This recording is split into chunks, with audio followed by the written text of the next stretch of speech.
Masyarakat Indonesia menghasilkan 69 juta ton sampah setiap tahunnya.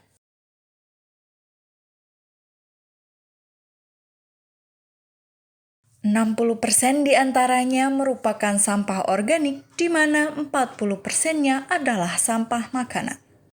Pada 2016, Indonesia tercatat menjadi penghasil sampah makanan terbesar kedua di dunia.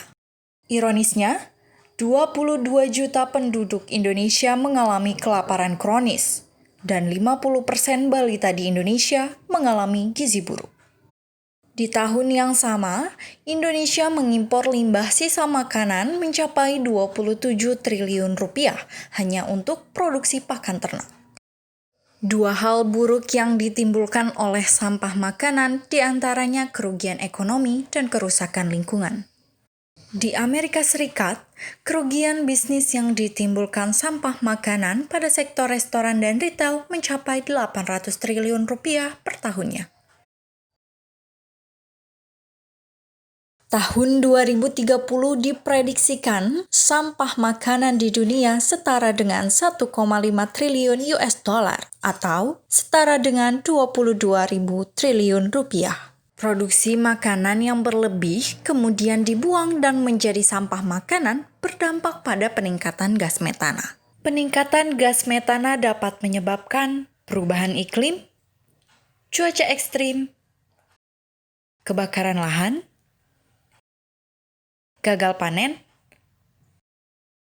polusi udara, serta kejadian ledakan akibat penumpukan gas metana. Apa itu ekonomi sirkular?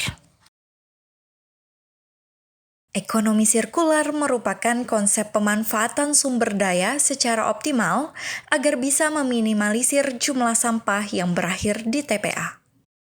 Lalu, apa bedanya ekonomi sirkular dengan ekonomi linear? Ekonomi linear masih menganut langkah buat, gunakan, dan buang. Sementara, ekonomi sirkular mengutamakan pemanfaatan kembali sumber daya secara optimal dan efisien. Di antaranya menggunakan langkah pengurangan sampah sedari awal, penggunaan kembali, dan daur ulang sebelum berakhir di TPA. Penerapan ekonomi sirkular untuk mengatasi sampah makanan dapat dilakukan melalui 3 cara. Pertama, memaksimalkan penggunaan bahan dengan membuat produk baru. Kemudian, untuk bahan produksi sektor pertanian dan peternakan, dan menjadi sumber energi ramah lingkungan. Keuntungan ekonomi sirkular untuk bisnis diantaranya muncul model bisnis dan sumber pendapatan baru,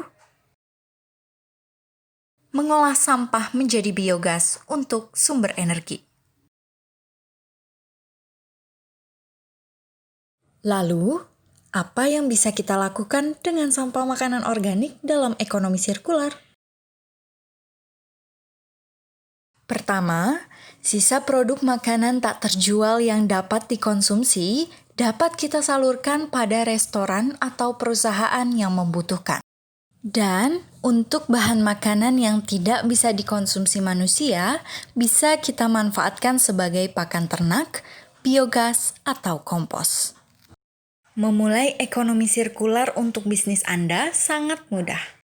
Pertama, menjual bahan yang sudah tidak dipakai kepada pihak lain yang membutuhkan. Kedua, membuat menu baru yang dibuat dari sisa bahan makanan yang terbuang. Ketiga, mengelola sampah dengan menerapkan beberapa hal, di antaranya menerapkan food prep,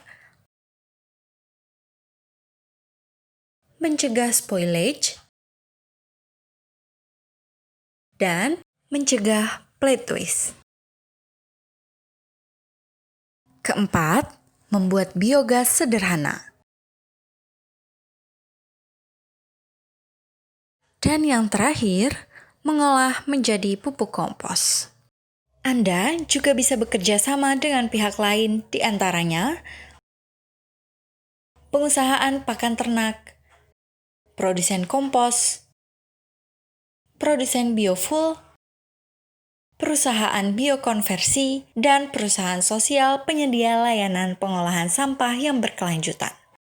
Lalu, Apa yang didapat dari menerapkan ekonomi sirkular untuk mencegah sampah makanan?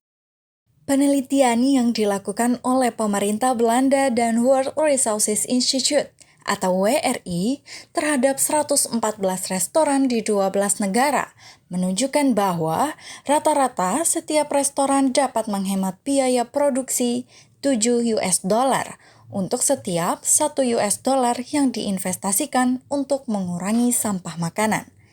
Jika dikonversi, itu berarti penghematan Rp100.000 untuk setiap Rp15.000 yang diinvestasikan.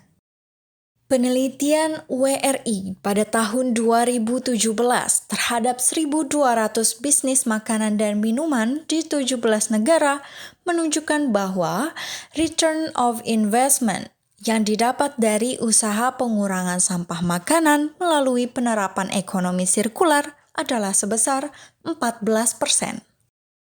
Ekonomi sirkular sesuai dengan program Indonesia Bersih Sampah 2025 yang mensyaratkan pengurangan sampah dari sumber yaitu perumahan dan bisnis sebesar 30% dan peningkatan pengelolaan sampah sebesar 70% di tahun 2025.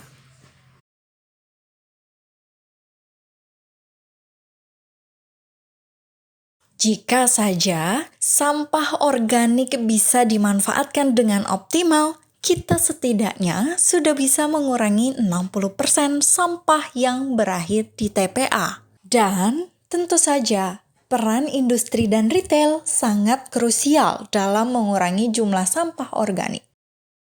Jadi, sudah siapkah kamu bijak kelola sampah organik?